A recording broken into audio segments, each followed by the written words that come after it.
Қайырлы күн, қымбатты көрермендер. Есте сақтау қабілетін жақсарту үшін не істеу керек? Соған байланысты мен қазір сіздерге бірнеше жаттығулар және кеңестерді бермекпін. Ең бірінші, есте сақтау үшін адамның миы жақсы тынығу керек. Ол үшін жақсы ұйқы, жақсы тамақтану қажет. Ол біздің денсаулықты нығайтуымызға да өте жақсы, оны білеміз. Миды тынықтыру үшін сонымен қатар сурет сала білу қажет екен. Яғни сурет салу арқылы біздің миымыз, ойымыз тынығады. Бірақ ол жерде суретті әдемі салу, көркем салу міндетті емес. Яғни біз жаңағы әдемі сала білсек, жақсы сала білсек, миымыздың тыныққанын да өзіміз байқаймыз. Сонымен қатар тағы да бірнеше түрі бар.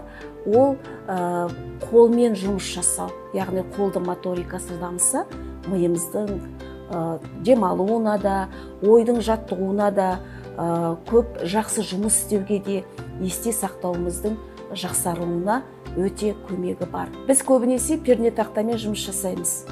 Ал қолды моторикасын дамыту үшін біз көбінесе қаламмен жазуды әдетке айналдыруымыз керек. Есте сақтауды дамыту үшін сонымен қатар сөз жұмбақтар құрастыру, кроссвордтар шешу, өзіміз құрастыра білу оны, сондай мимен, оймен жұмыс жасайтын жаттығуларды көп жасай беруіміз керек. Ондай жаттығулар қазіргі мектеп бағдарламасында да бар.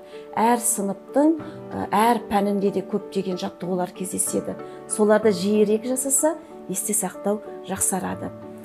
Тағы да мысалы айта кететін болсақ, адам дейді, мысалы, көбінесе жазды күндері, жазды күндері адамдар көбінесе жалаң аяқ жүруге әдеттенсе, мысалы, жағажай жанына барсақ, яғни жалаң аяқ келе жатқанда біз жан жағымызға қарап, жаңағы миымызды көп қозғалтады екенбіз.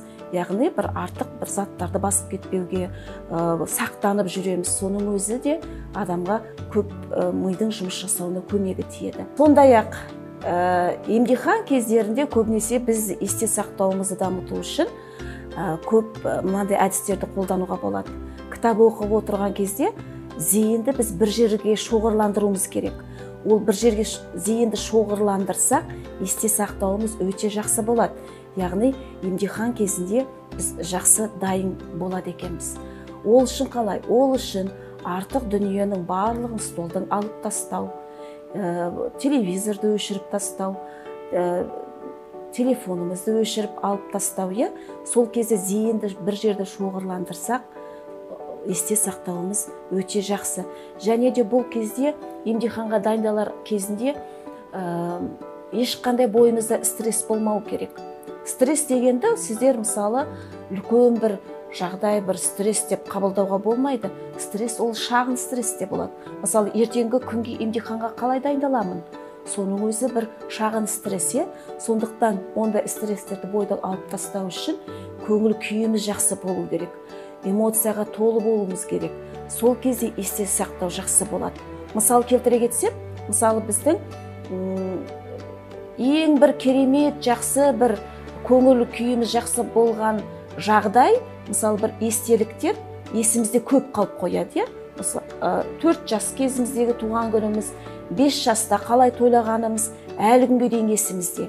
Сол сияқты, сондықтан да көңіл күйіміз жақсы болса, біздің есте сақтауымыз одан да жоғары жақсы болады. Сонда біз емтиханға да, қандай да бір жақсы бір кездесулерге де біз дайын болады екенбіз.